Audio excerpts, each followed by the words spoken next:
چہرے پر کبھی ہو سکتا ہے کچھ ایسی کیفیات واقع ہو جائیں، نشان واقع ہو جائیں اور چہرہ انسان کا کچھ بدنما سا ہو رہا ہو، تو قرآن مجید کا ہر سورہ معتبر ہے اپنے مقام پر پڑھنے کے لیے، لیکن سورہ کوثر اگر انسان اس سورے کو تلاوت کرے 14 مرتبہ اور 14 مرتبہ پانی پر دم کر کے اس سے چہرے کو دھو لے تو اس کا چہرہ خدا کی طرف سے روشن تر ہو جائے گا۔ کبھی کبھار اس طرح کی چیزیں بیان کرتے ہوئے ذرا سوچنا پڑتا ہے کہ اگر کوئی مومن کسی کریم وغیرہ کاروبار کر رہا ہو تو مشکل پیش نہ آئے، صلوات پڑھے محمد و آل محمد۔ سورہ کوثر کی تلاوت اگر کوئی انسان چاہتا ہو کہ اس کو خدا صاحب اولاد کر دے، اولاد نہیں ہو رہی، تو سورہ کوثر روزانہ 500 مرتبہ پڑھے، سورہ کوثر کی 5 تسبیحات پڑھے، 500 مرتبہ پڑھے، نعمت اولاد سے فیضیاب کر دیتا۔ انسان اگر سورہ کوثر کی تلاوت پر توجہ رکھے تو اللہ کے رسول کا فرمان روایت کے اعتبار سے پروردگار عالم اس کو جنت کی نہر سے سیرابی عطا فرمائے گا، اور جتنے لوگ قربانی پیش کرتے ہیں ان کی قربانی کے 10 گنا زیادہ تعداد میں خدا اس پڑھنے والے کو اجر و ثواب بھی عطا فرمائے گا۔ لیکن کوثر پڑھیے حسن مجتبیٰ کی محبت کو لیے ہوئے، کوثر سمجھیے جنت کے جوانوں کے سرداروں کی مودت کو لیے ہوئے، قرآن تک پہنچیے وارث قرآن کی الفت لیے ہوئے،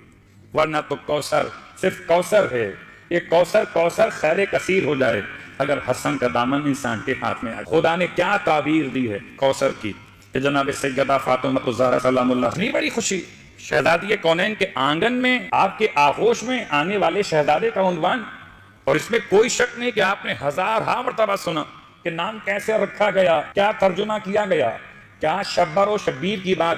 کیا موسیٰ کے بھائی ہارون کی بات، اور کیا ختمیہ مرتبت کے عنوان سے نام رکھے جانے کے اختیار کی بات۔ یہ تمام باتیں اپنے مقام پر، مگر آنے والا اتنا خوبصورت کہ بچپن سے مزاج ایسا ہے۔ میں یوں کہوں کہ سب سے پہلے شیر سیدہ کو جس نے حاصل کیا اسے حسن کہتے ہیں۔ سب سے پہلے جس نے مرج البحرین کے التقاء کا ایک عنوان دنیا تک پہنچایا اسے حسن کہتے ہیں۔ یقیناً امام علیہ السلام کی آمد اتنی خوشیاں منائی جا رہی ہیں کہ سارے مستحبات کسی بیٹے کی آمد کے حوالے سے، کسی اولاد کی آمد کے حوالے سے سنتیں قائم کی جا رہی ہیں کہ عقیقہ کیسے ہوگا، بال کیسے تراشے جائیں گے، کس طرح صدقہ اتارا جائے گا۔ تمام باتیں امام مجتبیٰ کی آمد سے منسلک ہو رہی تھیں، لیکن تمام ان باتوں کے ساتھ ساتھ بچپن سے امام کے صورتحال کو ملاحظہ کیجئے تو واقعاً کیا نگاہ مقدس تھی کہ آغوش مادر سے کبھی گہوارے سے لوح محفوظ کا مطالعہ کیا۔ بچپن کی شان، کیا کمسنی کی باتیں۔ سب سے پہلے اپنے نانا کی گود میں چڑھنے والے، کبھی نانا کی گود میں، کبھی نانا کے کاندھوں پر، اور کبھی حالت سجدہ میں نانا کی پشت پر، اور کبھی خطبہ دیتے ہوئے نانا کے اس وقت مجلس میں آپ کی آمد کہ اللہ کے رسول نے خطبہ روک کر امام حسن کو آغوش میں لیا۔ ان تمام مراحل پر اس حد تک درجہ اشتباہ راضیوں کو رہا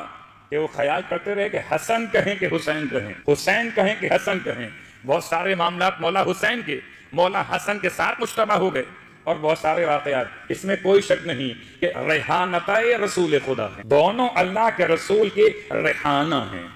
کہ جو روح کو شاد کرتے ہیں، تو مثل گلاب کے پیغمبر کے مزاج کو اس طرح معطر کرتے ہیں کہ پیغمبر ختمیہ مرتبہ صلی اللہ علیہ خوشبو سونگا کرتے ہیں شہزادوں۔ اللہ اکبر۔ پروردگار کریم اہل بیت کا واسطہ کہ جو اولاد کی تمنا لیے ہوئے ہیں، امام مجتبیٰ کی برکت سے نیک صالح اور محب آل محمد اولاد نصیب فرما، کامل اور مکمل اولاد نصیب فرما۔ بار اللہ واسطہ محمد و آل محمد کا پروردگار تمام تر مشکلات کا خاتمہ فرما۔ پروردگار واسطہ آل محمد کا امام معصوم کے لست مبارک سے ہم سب کو آب کوثر نصیب فرما۔ سورہ کوثر کا واسطہ، تفسیر کوثر کا واسطہ، پروردگار روز قیامت کی پیاس سے ہم سب کو محفوظ فرما۔